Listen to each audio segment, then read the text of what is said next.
अब मान लो उसने ये भी पे नहीं किया, 15 सितंबर वाला भी उसने स्किप कर दिया। अब 15 दिसंबर को कितना पे करना है उसको? 75%। 20 का कितना हो गया? 15,000। तो कितना पे करेगा? 15,000 प्लस वो 3,000 का 1% इंटू 3 मंथ्स, वो 15 जून से 15 सितंबर तक का इंटरेस्ट। और अब 9,000 की अमाउंट पे लगेगा इंटरेस्ट, 1 पॉइंट फॉर 3 मंथ। ये 3 महीने कौन से हो गए? 15 सितंबर से 15 दिसंबर तक, क्योंकि आपने 9 अमाउंट पे नहीं किया था। 15 अक्टूबर, 15 नवंबर, 15 दिसंबर। तो इतना पे करना पड़ेगा। 15 अमाउंट टैक्स की अमाउंट हो गई, प्लस पहले के 3 महीने का टैक्स सितंबर तक का, फिर ये 9,000 पे दिसंबर तक का टैक्स। मैं हमेशा ऐसे वर्किंग करूँगा, हल्की हल्की सी। अब मान लो उसने ये भी पे नहीं किया, और 15 मार्च को कितना पे करना पड़ेगा? पूरा 100%। तो 20 है, 100% कितना हो गया आपका? 20,000। पक्का? अब कितना पे करेगा? 20,000 पे करेगा टैक्स के नाम का, प्लस पहले के 3 महीने का इंटरेस्ट, फिर 9,000 पे 3 महीने का, फिर 15,000 के 3 महीने का। ये 3 महीने कौन कौन से हैं 15,000 के ऊपर? 15 दिसंबर से 15 जनवरी, 15 फेब, 15 मार्च। अगर आपने कभी भी पे नहीं किया, आप पे 3 महीने का इंटरेस्ट चार्ज होना है। Interest 1% per month for 3 months है।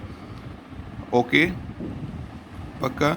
अब मान लो किसी इंसान को लगा कि उसका टैक्स 10,000 से कम आएगा, तो उसने तो पे किया ही नहीं होगा, और मान लो लास्ट में आ गया, तो गवर्नमेंट ऐसे ही उसके ऊपर इंटरेस्ट उससे बोलेगी टैक्स अमाउंट तुम्हारा इतना बनता है, फिर इतना इतना 234C में इंटरेस्ट भी आपको पे करना है। तो भले ही आपने गलत भी एस्टिमेट कर दिया हो, पर अगर 10,000 से ऊपर आया तो गवर्नमेंट आपसे ये इंटरेस्ट चार्ज करेगी। इसलिए पहले हमेशा सी पढ़ते हैं, क्योंकि सी केवल प्रीवियस ईयर तक लगता है। मान लो आपने लास्ट इंस्टॉलमेंट 15 मार्च वाली भी पे नहीं करी, पक्का? और फिर आप 15 मार्च के बाद पे करते हो, 15 मार्च के बाद पे करते हो। मैंने यहाँ पे 31 मार्च लिखा हुआ है ना, आप 15 मार्च या उसके बाद पे करते हो। आप 15 मार्च और देयर आफ्टर कभी भी पे करोगे तो कितना लगेगा आपके ऊपर? 20,000 प्लस 3,000 वाले पे, ये इंटरेस्ट के नाम पे 3,000 का 3%, 9,000 का 3%, 15,000 का 3 महीने, और 20,000 का अब 1 मंथ। क्यों? क्योंकि 15 मार्च तक का इंटरेस्ट तो यहाँ पे आ गया। अब 15 मार्च से 31 मार्च तक कितने दिन होते हैं? 15 दिन। तो पार्ट ऑफ द मंथ को एक मंथ माना जाएगा। पार्ट ऑफ द मंथ को एक मंथ माना जाएगा। अगर मार्च वाली इंस्टॉलमेंट कभी पे नहीं करी, क्योंकि ये सेक्शन केवल प्रीवियस ईयर तक ही है, तो 15 मार्च से लेके 31 में 15 दिन। तो इसने कहा 15 मार्च वाली अगर आपने इंस्टॉलमेंट पे नहीं करी, उसके बाद पे करोगे तो केवल 1 महीने का इंटरेस्ट लगेगा, क्योंकि 234 केवल प्रीवियस ईयर तक ही सीमित है। 234C is attracted only in the previous year, ये उससे ऊपर नहीं जाएगा।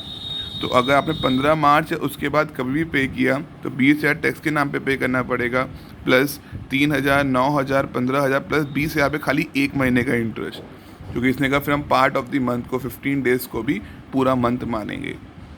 तो मैक्सिमम टू मैक्सिमम 234C में जो इंटरेस्ट लगेगा वो 3+3+3 10 महीने का ही लग सकता है। 3+3+3+1।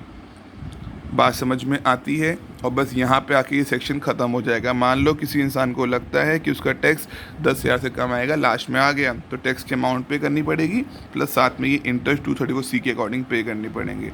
234C में मैक्स टू मैक्स जो इंटरेस्ट लगेगा वो 3+3+3+1 मंथ का लगेगा, क्योंकि लास्ट में 15 मंथ को पार्ट ऑफ द डे मान लिया जाएगा। Okay, done. पूरा एग्जाम्पल सही से नोट करना, ये इंपॉर्टेंट पॉइंट था।